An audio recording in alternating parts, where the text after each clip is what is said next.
Go to Norway, they teach in Norwegian. Go to Sweden, they teach in Swedish. Go to Finland, they teach in Finnish. Go to Korea, they teach in Korean. Go to China, they teach in Chinese. Go to Japan, they teach in Japanese. Then they meet the world. But you and me, here I am waxing eloquent in English. We were told that all the education we had acquired meant nothing. So that if you are eloquent in Ga or in Twi, you are not intelligent. You are only intelligent in English. You can only be intelligent in French. In Portuguese, we now know that that is nonsense. When that great Nigerian musician in the 1980s, fella Nicola Pokuti said, "Teacher, don't teach me nonsense," he meant it. He was reminding us that we must examine our education system. You know, when the British came here and they were establishing schools across Africa, and then when they were establishing Achimota, which is famous for producing great Ghanaians, the intention was to produce young men and women who would support the colonial empire. The intention was the same in Uganda with Budo's King's College. It was the same in Kenya with the Alliance schools. As Chinua Achebe says, the white man was clever. He came and put a knife in the things that held us together, and things fall apart. That we have now become famous for producing graduates in agriculture, some of whom, if you allow me a little latitude and hyperbole, cannot distinguish between a goat and a sheep. When we want to build our roads, we have engineers, most of whom today, if you do not address them as engineers so and so, they rise up, ready to beat you up.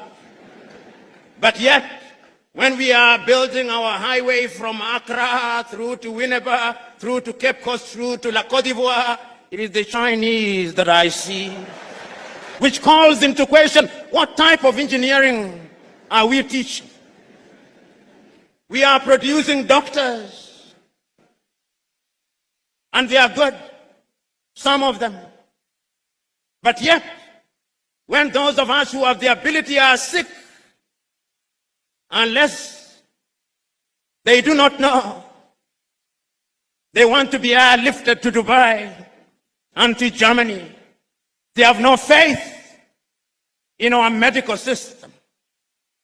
When we are sick during COVID, all Africa is crying to America, "Oh, give us Moderna, give us Pfizer," to the Russians, "Give us Sputnik." We are crying. Yet we have universities with professors in medicine. We must re-examine our education system, even in matters as mundane as sports, which is a multi-billion-dollar industry. The United States of America offers our young men and women scholarships to study sports. Our universities don't. Football is a multi-billion-dollar industry. But yet, when one of the masters of ceremony was speaking in jest, it is not the anthem of Asante Kotoko that he remembered, but that of Liverpool, "We shall not walk alone." Theosagiefo was right when he said, we may actually solve the economic problem. We may even solve the political problem. But I dare say that the mental problem which was impacted and makes us feel inferior will take a little longer to solve. In 1933, Carter G. Woodson, that African-American educator writing in his book, Miseducation of the Negro, said that we have been so miseducated for so long. Our self-esteem has been undermined for so long. We have been made to use the back door for so long that even when we are told to use the front door, we look for the back door, and if we can't find it, we create our own back door. The level of our miseducation is amazing. We must change it in order to enter into the 21st century. Today, if I stood here and asked young Africans, and there is no shortage of them here, how many African authors do you know? And I asked, which is the last book of Chinua Achebe that you read? Or Kofi Awunor? Or Aikwe Yama? Or Kamara Lai? Or Flora Nwapa? Or Dambisa Moyo? Or more recently, Chimama and Ngozi Adichie? Or Yagiansi? How many have? We have been made to believe that it's only Shakespeare and Charles Dickens that matter.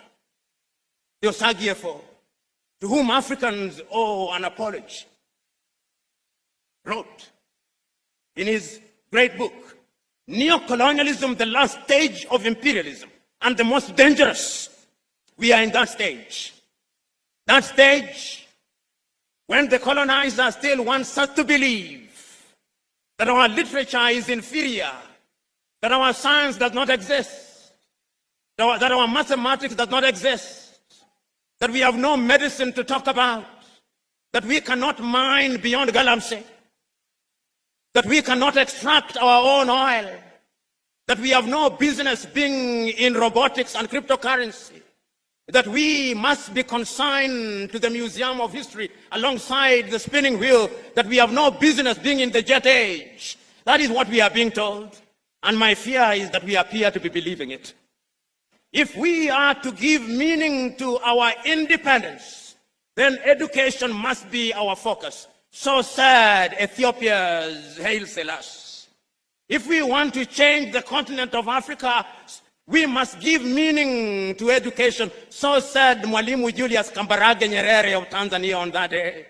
If we are going to change my little Senegal, we must give education priority. So said Leopold Sédar Senghor of Senegal.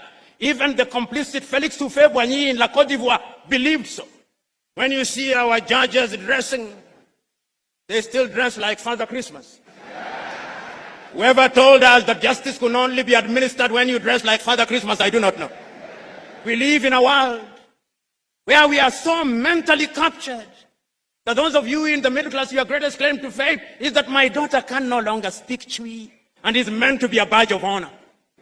It is a badge of complete colonial conquest. And we cannot enter the 21st century with that mindset.